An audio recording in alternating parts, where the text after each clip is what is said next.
គុណរឿងគ្រប់យ៉ាងដែលយើងបានសាងយើងធ្លាប់តស៊ូរួមគ្នាតែពេលនេះ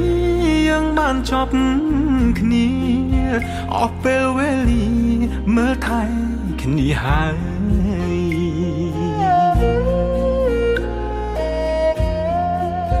យើងបែកគ្នាហើយគួរយកថ្មីរៀ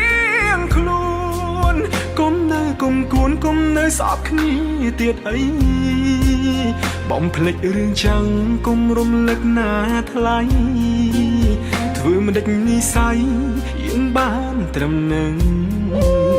ចោតបងមនុស្សខំបងអ្នកខំក៏បានរឿងទាំងប៉ុន្មានគឺអូនអ្នកត្រូវទាំងអង្គបងសុំចិត្តអូនសុំមានស្ងួនឈប់ផុស Facebook ទៀតចង់ហើយឈប់ត្រាមកទេ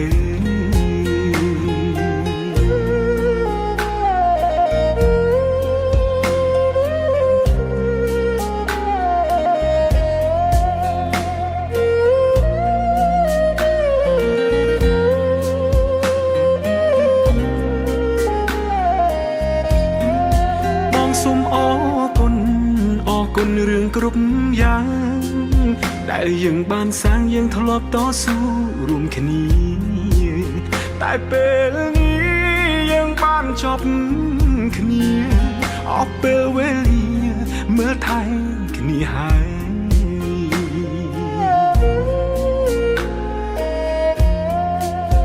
យើងបែកគ្នាហើយគួរយកថ្មីរៀងខ្លួនគុំនៅគុំគួនគុំនៅស្អប់គ្នាទៀតអីបំភ្លេចរឿងចាំងគុំរំលឹកណាថ្លៃធ្វើមិនដេចនិស័យយើងបានត្រឹមនឹងចោតបងមនុស្សខំបងអ្នកខំក៏បានរឿងទាំងប៉ុន្មានគឺអូនអ្នកត្រូវទាំងអស់បងសុំចិត្តអូនសុំមានស្ងួនឈប់ផុស Facebook ទៀតចង់ហើយឈប់ត្រាមកទៅ